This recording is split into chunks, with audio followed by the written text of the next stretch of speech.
Kenapa saya dagang nasi kuning 3.000 rupiah? Tadi Pak Kemal nanya, kenapa nggak kasih gratis?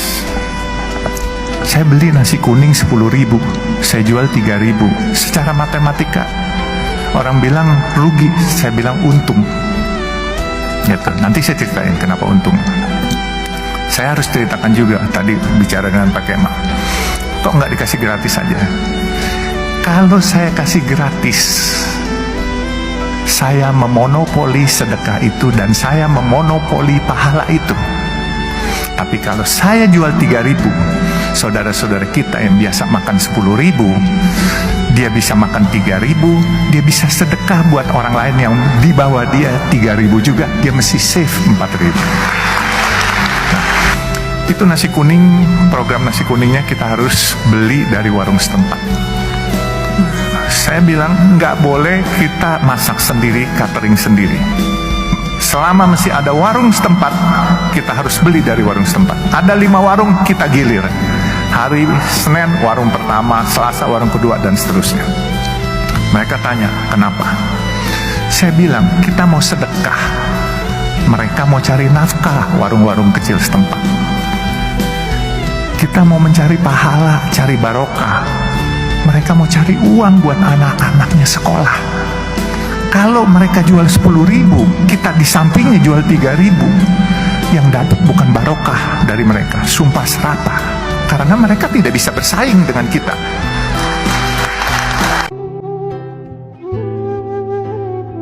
Kalau ada anak kecil main di masjid, jangan diomelin, jangan disentil, jangan digebuk, jangan diusir. Kenapa? Biarin aja dia main. Mungkin rumahnya kecil, melihat masjid gede, dia lari sana, lari sini. Biarin, namanya juga anak kecil. Bib, sholatnya bercanda, Bib. Iya, dipisahin softnya, jangan digabungin. Soft pertama, kedua, ketiga, biarin orang-orang dewasa. Lewatin 2 soft, lewatin 3 soft. Biarin itu bagian anak-anak. Dia sholat, dia mau bercanda kayak, dia mau tendang kayak, terserah. Kenapa? Kata Imam Ghazali radhiyallahu anhu waradahu, jika di masjid sudah tidak terdengar suara anak-anak kecil, maka itu akan menjadi musibah besar. Tidak ada penerus yang akan memakmurkan masjid tersebut. Tuh, hati-hati. Ibu, kalau anak sering-sering main ke masjid, dicariin nggak? Nggak bakal dicariin. Bapak mana mau cariin? Anak ada di masjid, lagi main, biarin dia main, biarin.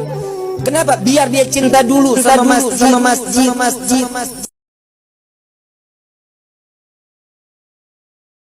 Saya sampai sekarang masih S2, LCMA. LC itu titel S1 dari Al-Azhar Kairo. MA itu S2 dari Maroko. Kenapa Ustaz ceritakan? Banyak orang menganggap saya nggak sekolah. Maka perlu saya ceritakan. Sombong Ustaz? Enggak, saya tidak sombong. Hanya saja ada orang-orang yang perlu kita ceritakan tentang diri kita. Aku tahu, aku ceritakan tentang diriku. Kawan tidak merubah menjadi lebih sayang, dan musuh tidak akan berubah menjadi cinta. Aku tahu ketika aku ceritakan diriku, bukan untuk merubah kawan lebih sayang, bukan untuk merubah musuh menjadi cinta. Aku hanya ingin menceritakan bahwa inilah aku. Laisal fata may yaqulu kana abi. Orang yang jantan, gentleman, tidak berkata bapakku, moyangku, tapi yang berkata ha anadha, inilah aku. Sombong Ustaz? Tidak. At-takabbur lil mutakabbir sedekah. Sombong kepada orang yang sombong itu sedekah.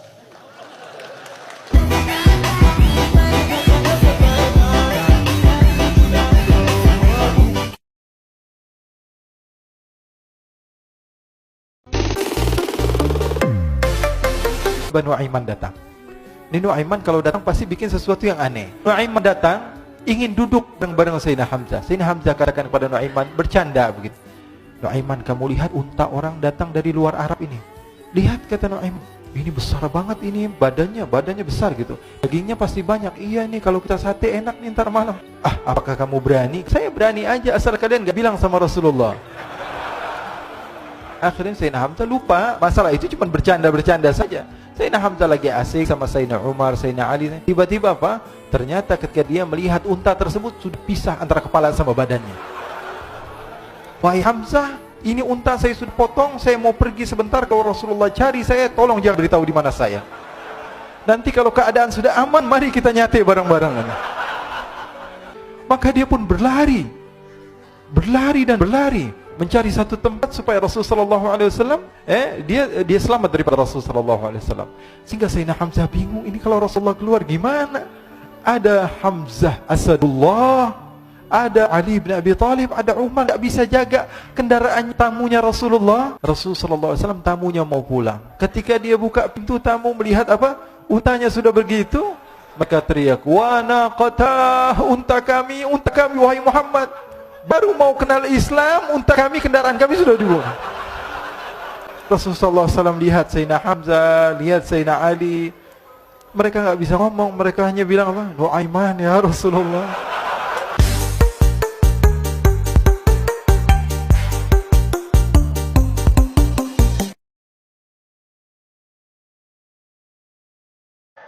Itu kemarin Ustadz Somad kami lihat di YouTube bawa mobil Jaguar. Berapa harga mobilnya? Itu dikasih orang Kalimantan. Yang ngasih itu orang dari Banjarbaru. Baru turun dari airport, dia kasih saya mobil. Ini Ustaz, bawalah lillahi ta'ala. Masuk ke dalam, mau saya bawa, bingung saya. Mana giginya? Masya Allah. Di Kalimantan ini banyak makhluk unik-unik yang gak ada di tempat lain. Orang ngasih mobil sedan mahal ke Ustadz Abdul Somad itu cuma ada di Kalimantan. Makhluk seperti ini perlu dibudidayakan karena sudah hampir punah. Perempuan sekarang murah, Pak. Pak, maafin, Bapak yang punya anak perempuan, perhatiin baik-baik. Kalau dia lebih banyak di dalam kamar, periksa handphonenya. Seorang laki-laki, seorang ayah dipanggil oleh Allah untuk memberikan teguran, memberikan peringatan, memberikan arahan kepada putri dan putranya sebanyak 6 kali, Pak. Kita dipanggil sama Allah untuk ngedidik anak-anak kita. Bapak enak sholat di masjid, ibu enak majlis ta'lim, anak buka jilbab. 4 laki-laki akan masuk ke dalam neraka karena perbuatan anak tersebut.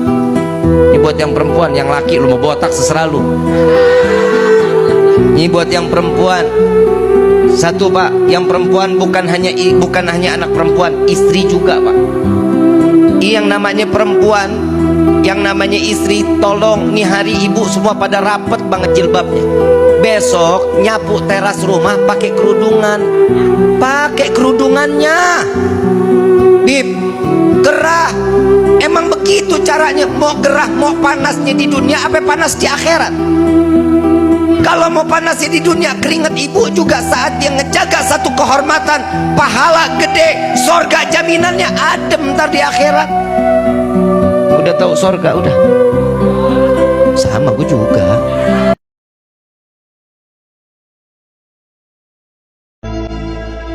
Apakah Tuhan itu ada?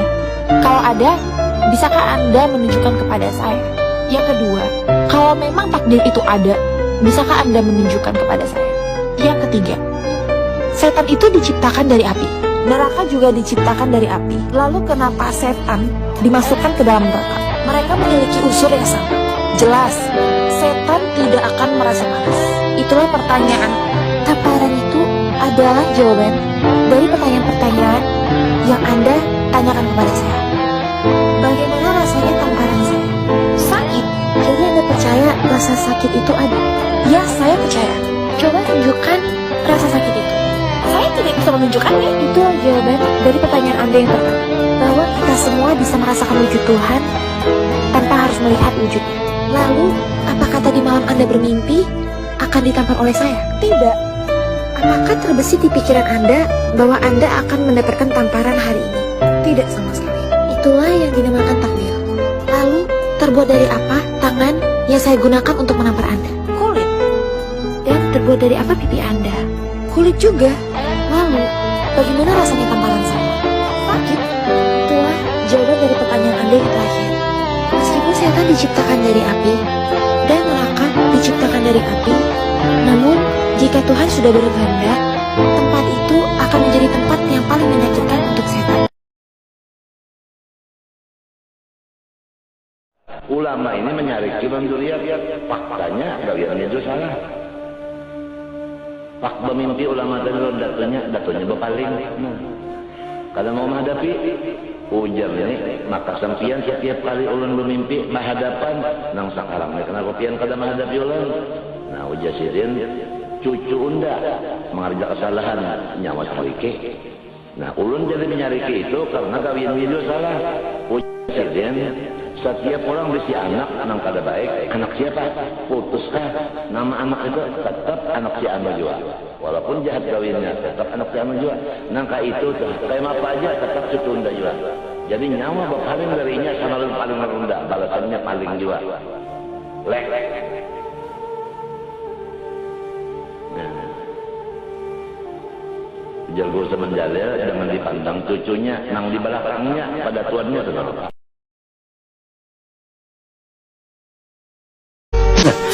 Aku tidak pernah menghalalkan yang Tuhan haramkan. Sampai kiamat pun aku akan tetap mengatakan bahwa minuman ini haram.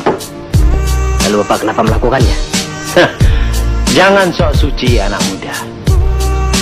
Apakah kau tidak pernah melakukan sesuatu yang haram? Saya akan senang sekali kalau Bapak sudi untuk menunjukkannya.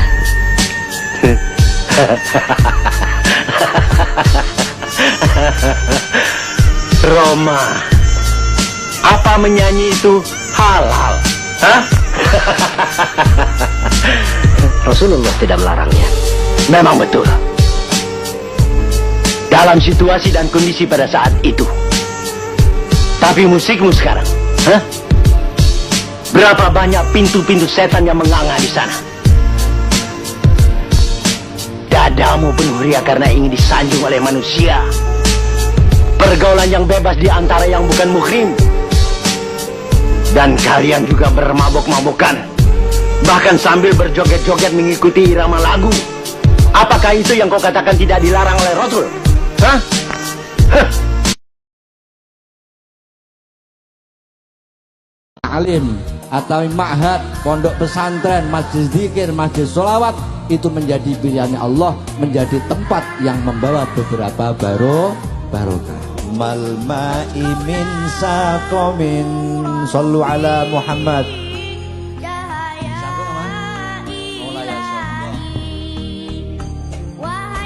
Maulaya salli wa sallim daiman.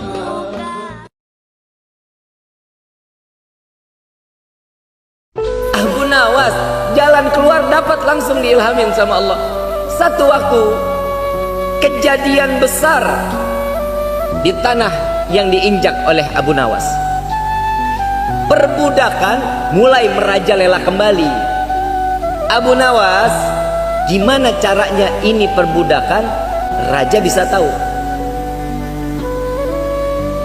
Oh, saya punya akal, kata Abu Nawas. Dipanggil saudagar kaya di pasar. Dia naik ke atas. Saudagar-saudagar kaya, silahkan datang kepadaku. Saya ingin menjual budak dengan harga yang cukup murah, kata Abu Nawas.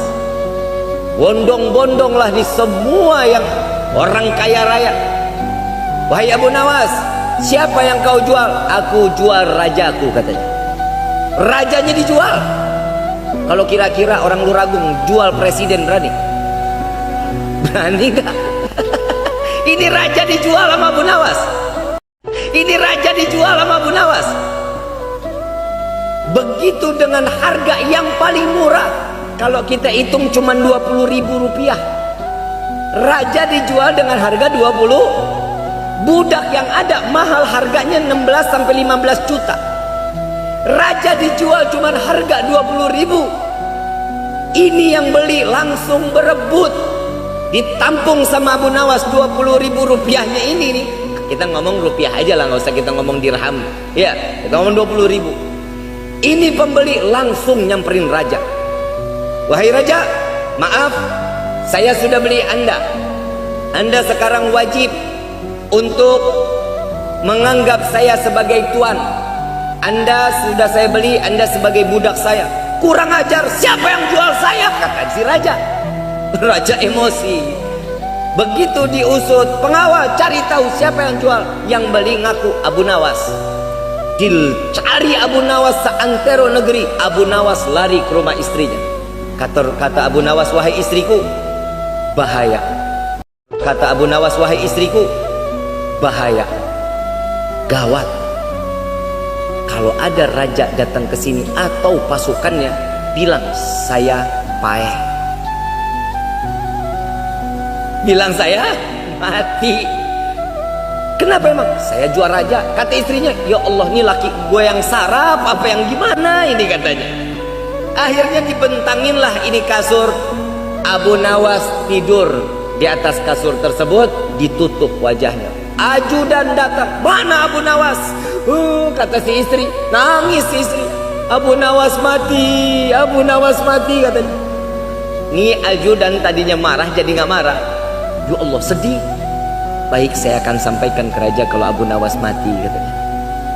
Datang ke raja, wahai raja, kabar buruk. Kenapa? Duka cita, Abu Nawas telah meninggal dunia. Innalillahi wa inna ilaihi raji'un. Antar saya. Raja takziah.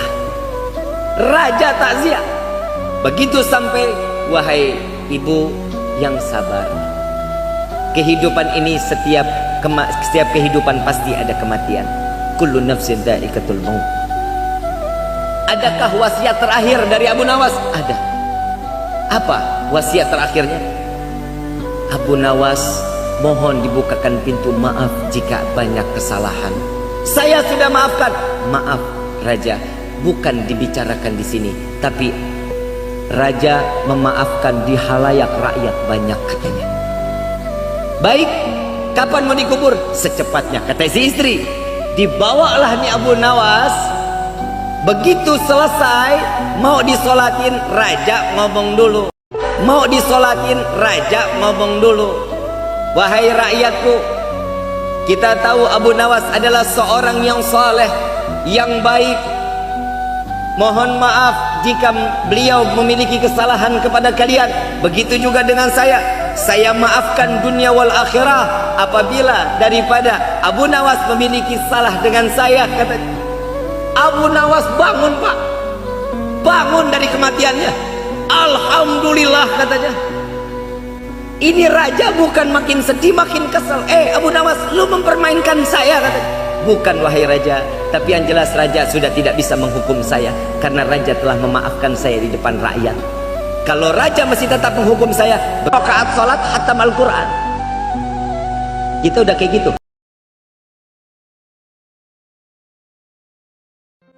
Saya hamba Allah, Pak Ustaz. Alhamdulillah, banyak orang hamba harta, hamba kuasa, hamba setan, hamba hantu. Bagaimana cara menjaga sholat agar lebih khusyuk dan tak malas, Pak Ustaz? Itu nampak akidah. Terlintas di hatimu malas sholat, bakar jari sebentar. Berapa lama kau tahan? Buatlah. Agak-agak gosong sedikit.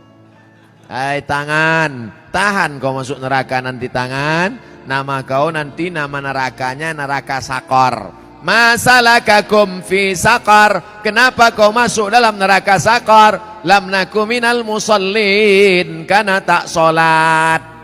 Makanya Muhammad Ali kemana-mana bawa mancis. Muhammad Ali petinju, mana-mana bawa mancis. Padahal dia tak merokok. Ditanya orang, kenapa kau bawa mancis? Asal terlintas di otakku mau buat dosa, aku bakar tangan.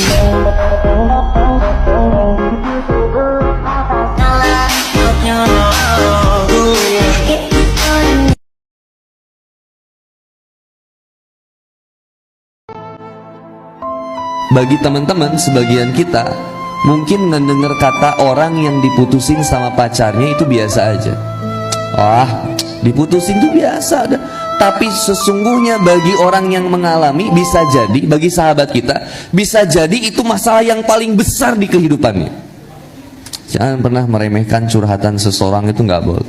Bisa jadi itu masalah yang paling besar bagi dirinya.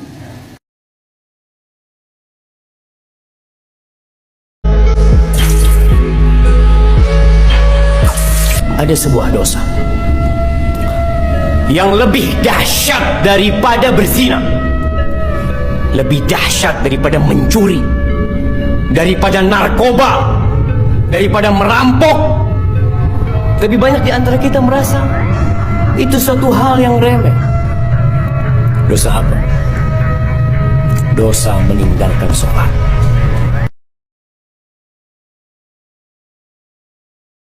Malam pertama jangan ngapa-ngapain dulu ah. Nggak bisa Habib, nggak bisa. Kalau ini saya nggak bisa terima nih Habib. Maafin, malam pertama itu biasain sholat sunnah 2 rakaat dulu. AA sama istri, ya, ambil wudhu, sholat berdua. Karena itu malam pertama, jadikan malam pertama yang berdekatan kita kepada Allah. Kenapa?